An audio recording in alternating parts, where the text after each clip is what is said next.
Chandrababu diversion politics చేస్తున్నారని మాజీ మంత్రి రోజా ఆరోపించారు. 100 రోజుల పాలనలో జరిగిన అఘాయిత్యాలను కప్పిపుచ్చేందుకు లడ్డూ వివాదం తెరపైకి తెచ్చారని విమర్శించారు. ప్రజల దృష్టిని మరల్చేందుకు ప్రయత్నిస్తున్నారంటూ ఫైర్ అయ్యారు.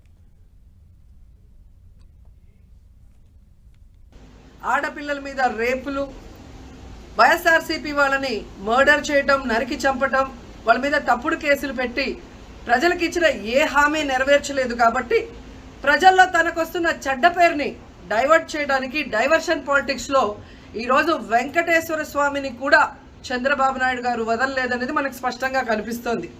ఎందుకంటే రాజకీయ లబ్ధి కోసం తిరుమల పవిత్రను భ్రష్టు పట్టిస్తూ ఈరోజు చంద్రబాబు నాయుడు చేస్తున్న నీచ నికృష్ట రాజకీయాలు అందరూ కూడా గమనించి ఆ చంద్రబాబు నాయుడికి బుద్ధి చెప్పమని కోరుకుంటున్నా. ఇక ఫైనల్గా తనని ఎవరూ నమ్మరు అనుకున్నప్పుడు పవన్ కళ్యాణ్ గారిని ఫ్రేమ్లోకి తీసుకురావడం చూస్తున్నాం.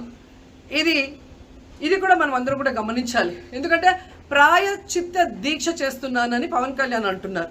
ప్రాయశ్చిత్త దీక్ష ఎవరు చేస్తారు? తప్పు చేసిన వాళ్ళు చేస్తారు. అంటే చంద్రబాబు నాయుడు తప్పు చేశాడు, ఇది అబద్ధం, ఈ లడ్డూలో కల్తీ జరగలేదు, ఇది నాకెక్కడొచ్చి ఆ పాపం చుట్టుకుంటుందన్న భయంతో పవన్ కళ్యాణ్ ప్రాయశ్చిత్త దీక్ష చేస్తున్నారనేది అందరికీ అర్థమవుతున్న విషయం. ఆడపిల్ల